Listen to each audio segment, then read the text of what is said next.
Okay, the next thing we're going to move to is our farthest mountain or hill. And it's going to be a little darker than the sky, and then this one will be a little darker still, and then we'll probably move into earth colors here and here. So we're just going to start with a little of this color that we had mixed up, but because it's a hill, you know, and there's this distance, so there's going to be a little haze between us. You don't want it to just pop out like it's neon. So let's just get just a little bit of brown in this one. And I'll tell you what, I do like sometimes to put just a little bit of purple or reddish for one of those hills back there. So we're going to get just a tiny bit here of this red. We don't want purpley, but let's just see what we can come up with there. Probably need just a little more of this, because you don't want it so we're getting a little bit dark there. So I tell you what, let's just do like that, half it, so we don't have near as much color that we're working with. I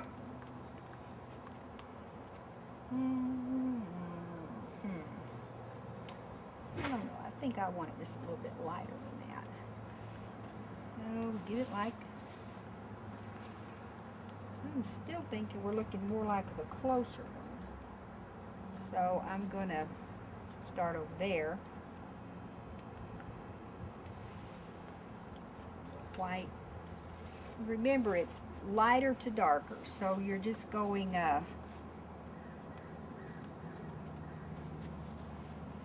lighter, darker, earthier, and dark across the front. Okay, here's our same old brush, wiped clean. We just get a little paint on it. By the way, these are the stiff brushes that you use to cover your canvas. And that gets all the little holes filled in easily and things like that. And we're going to put a little bit of color and you know, highlights and trees, so it's not going to stay like this, but we're just getting the general shape.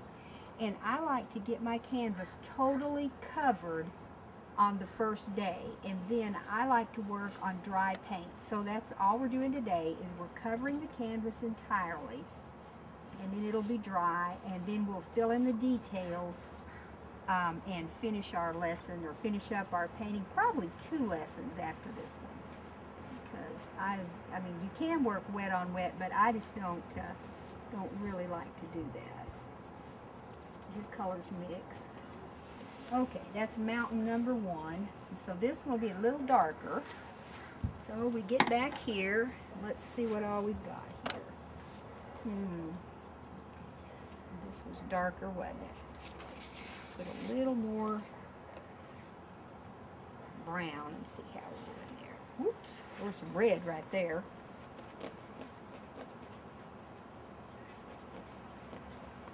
And if you can get a big mixing knife, it's really pretty nice. But if you've already got a smaller one or something, you want to try to make do with that. And you want to remember our colors are reds, yellows, which this is cadmium yellow light, yellow ochre, phthalo blue, raw umber, and burnt sienna, and our white.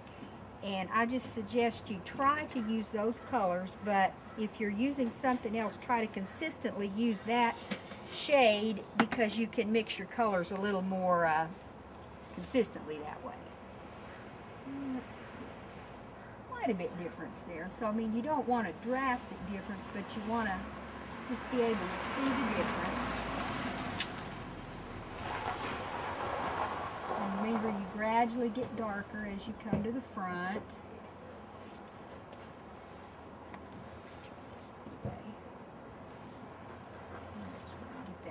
Covered. And if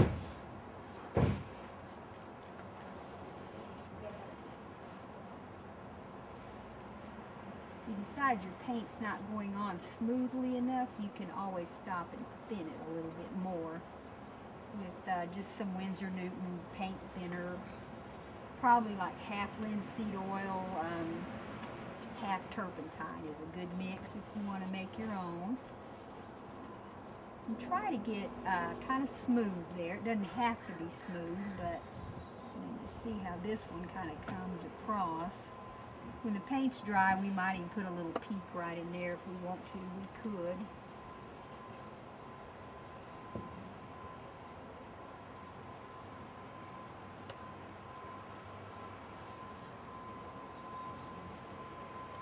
Just a little bit of mist in there.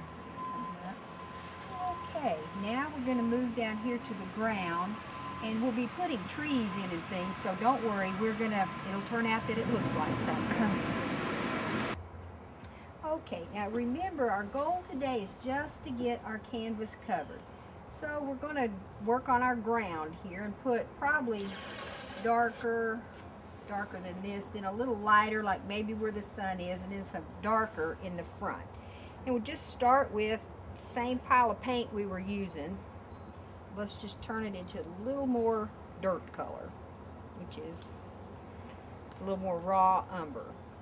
If you get the burnt umber, it's going to be a redder color. This is the brown that I really prefer.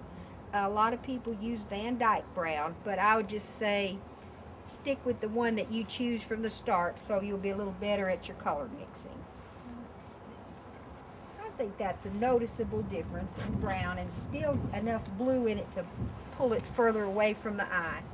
So here we go with our same old paintbrush. Let's just do the fun part.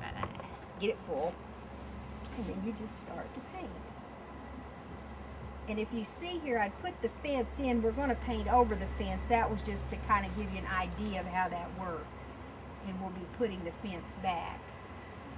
And this is kind of an idea from a painting I'd done a long time ago. And we're not trying to do an exact painting because we want something here that is, you know, our own. You don't want exact unless you're. If you're able to do exact, you might have a career as an art forger. I don't know.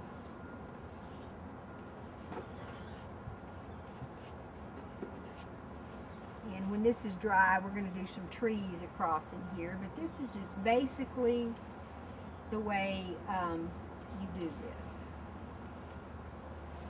Okay, now we want it a little bit lighter, but still brown. So I think what we'll do, we'll take our mixing knife and we'll get this part of this a little more brown because we want it browner than some white because we want it lighter.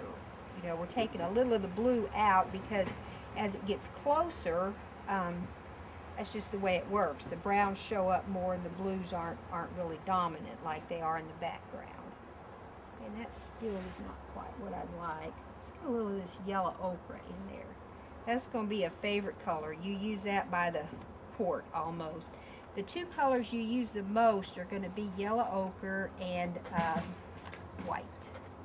The third kind will be your brown, the one that you like the best, which I suggest the raw umber there.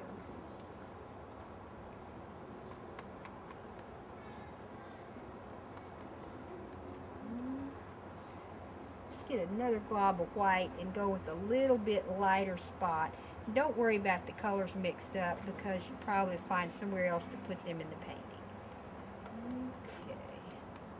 Let's see if this is kind of, yeah, I think I like that. So we're going to get our same brush and wipe the color out.